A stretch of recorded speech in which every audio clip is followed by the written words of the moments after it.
Here's the instructional video of fish sandwich. This was inspired by an Aaron Fisher trick. To begin, you can take out any two court cards that are matching. I like to use the blackjacks. The first phase of the routine, a card is selected, for instance the 10 of diamonds. You have it placed back into the middle and you catch a break above it. What I use, my technique, is I have a break above the selected card. I cut down to the break, and as soon as I've cut down to the break, I cut a few more cards. So there's the 10, I cut a few more. I lift the pile on the table up and I flip this pile twice over. Okay? All I'm using is my forefinger. I'm flipping it once, twice, and dropping the rest of the deck on top. A flourishy way of getting a card to the top of the deck. I pick up the two jacks. As I do that, I get a pushover get ready, and I catch a break under the top card. I put the two on top, and I steal off the top card, the selection, the 10 of diamonds. Thumb over the jack of clubs. There's the jack of spades. The order doesn't matter, but you just thumb over the top when you're holding a back-to-back selected card with the blackjack here. Put the deck aside, re-grip the cards with your right hand, thumb above, fingers below.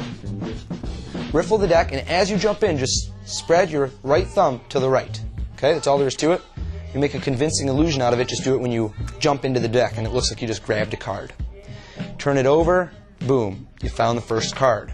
That's your intro phase. That's your initial sandwich. Now you say you're going to slow it down and teach the spectator how to do it.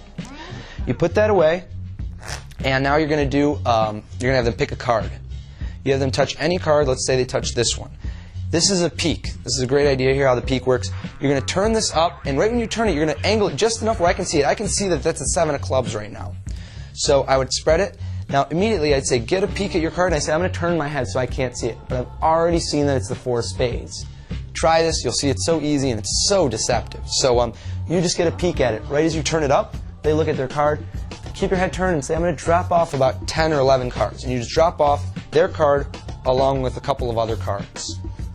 Now, I tell them to really mix up their card and make sure that it's lost somewhere in the middle.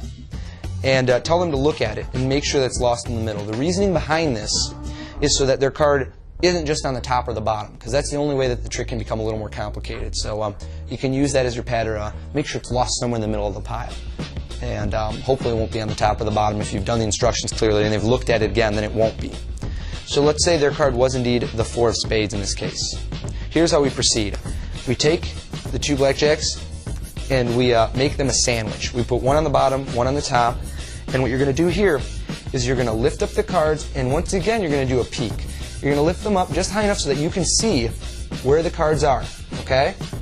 You're going to spread these out and you're going to ask them, do you see your card in there, in between the cards? They're going to say yes, of course. Now what you're doing is you're looking to see where their card is.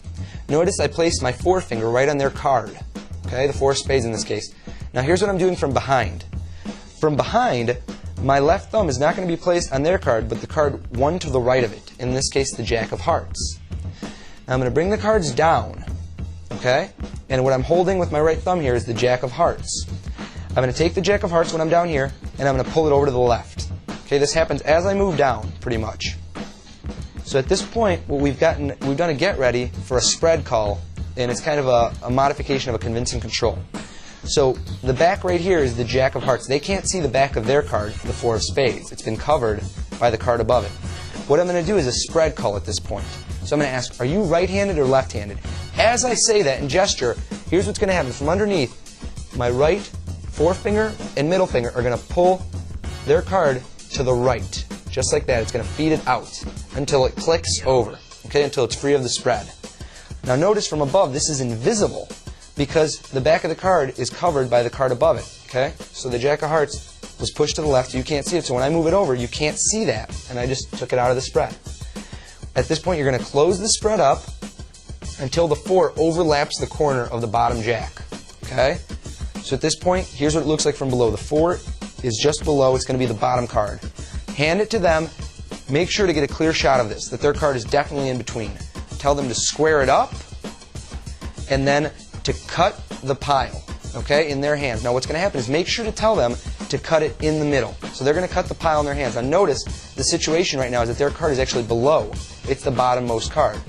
So they're going to cut the pack in their hands, tell them to snap their fingers, do whatever magical gesture. When they spread, there's going to be one card between their hands. They're going to turn it over. It's going to be their card. Nothing's better than that kind of magic that happens right in the spectator's hands where they feel like they're the magician. They did the magic. It's a great trick. fish sandwich.